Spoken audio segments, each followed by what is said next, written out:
the last like 2 games. Like this is what's going on.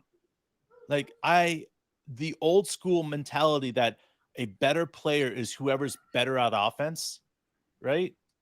Is that old school mentality. And we're watching this happen right in front of us that this, hey, you know what? You want to be the best player in the league? You want to be the best guard in the league? You want to be the best post player in the league? Well, you got to do defense and offense. You can't just rely on your offensive game anymore.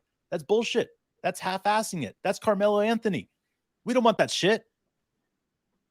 Dude, I gotta tell you, bro, like it was probably 3 or 4 years ago we started talking about how we felt like Shea could become one of the best players in the league and how we wouldn't trade him for anybody. And there's a lot of people, even people who like the Thunder, who really felt like if you could trade Shea for Zion or Luka, those are the 2 players you have to do it for. And I think we're at this point where we've thoroughly solved that discussion. No, ever. And Shea is still accelerating his game.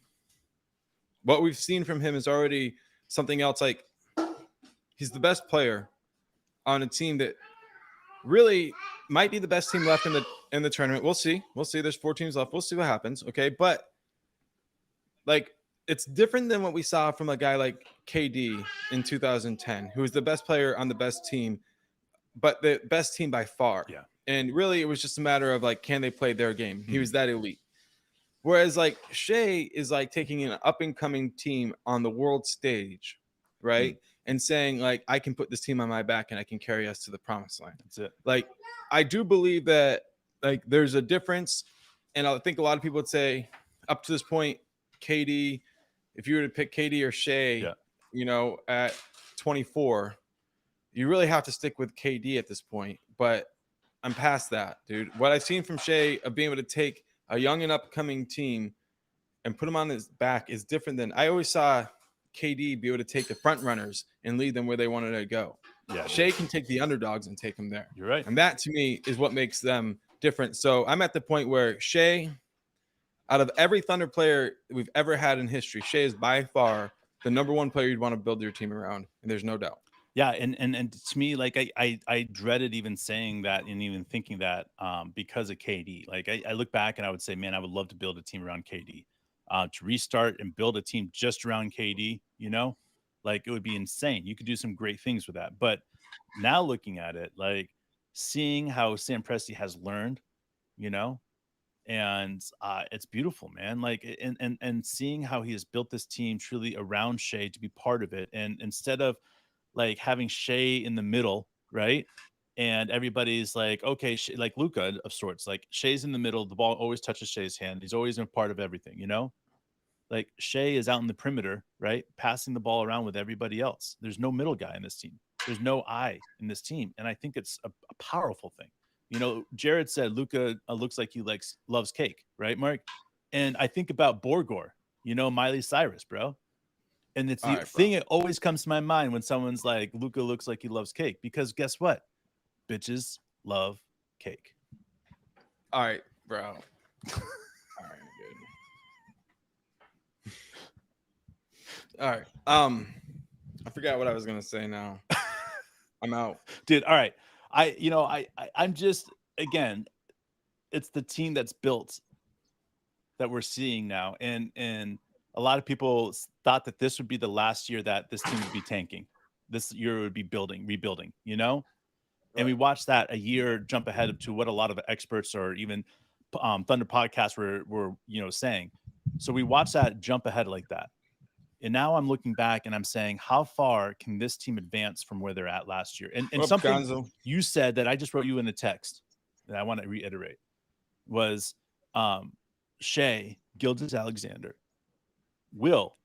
You said if he takes us to the promised land, Shea Gilgeous-Alexander will take us to the promised land because he has that mentality. We're going to watch it on display when he is going to be stepping up in the Canada game against Serbia tomorrow morning. We're going to watch it on Sunday morning when it happens yet again and he's playing against the United States or Germany and he's going to dominate. And everybody's going to say, yeah, this reminds me of a player that dominated the world for a decade and nobody really, I can't put my finger on it. What was that player's name again? Oh, yeah.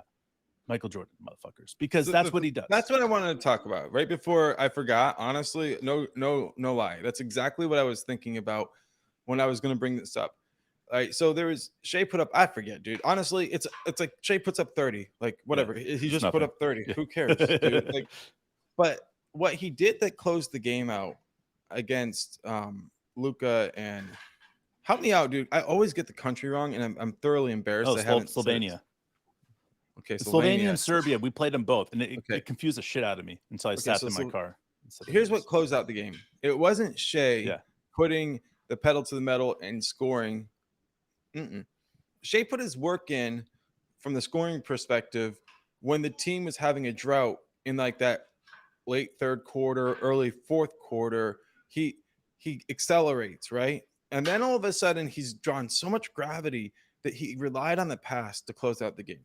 And bro, it reminded me exactly of Michael Jordan. It reminded me of that transition that everybody talks about it. Everybody talks about MJ. He goes from, scoring 60 in the playoffs or something to realizing like he's got to get the other guys. And for what I saw around Shea was like ultimate trust in his teammates. And that trust was contagious. He wasn't forcing shots. And his teammates started playing at a higher level because they had no forced shots. And when Shea needed to, when he had advantage, when the team needed a bucket, he went and got it. But other than that, he used his gravity to create for his teammates. He wasn't even tired at the end of the game. Yeah. Because of that. Yeah. Whereas I've seen him come out and just be exhausted at the end of the games because like that wasn't there. Yeah. Like he's evolved. This has happened this year. This is not something that we've seen in the NBA before, this evolution. We've seen him close out games, but it's different. And you know who's watching right now?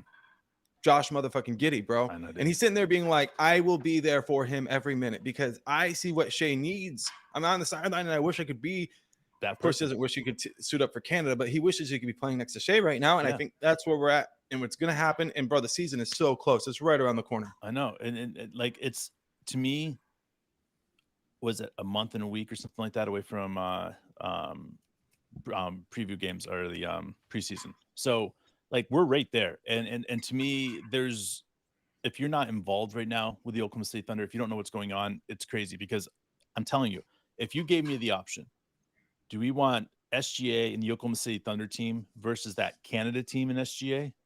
Who would win? Every single time without blinking, I'm telling you guys, it would be the Oklahoma City Thunder. And that's where we're gonna leave, bro. I gotta get out of here early, this Canada team is, and that's how good this Oklahoma City Thunder team is. It's crazy, man. Guys, I'm sorry I had to get out early, but that's where it's at. So join us if you can. If you've got the balls to wake up at 3:30. If not, that's fine. Watch the rerun, baby. See you guys tomorrow. Peace.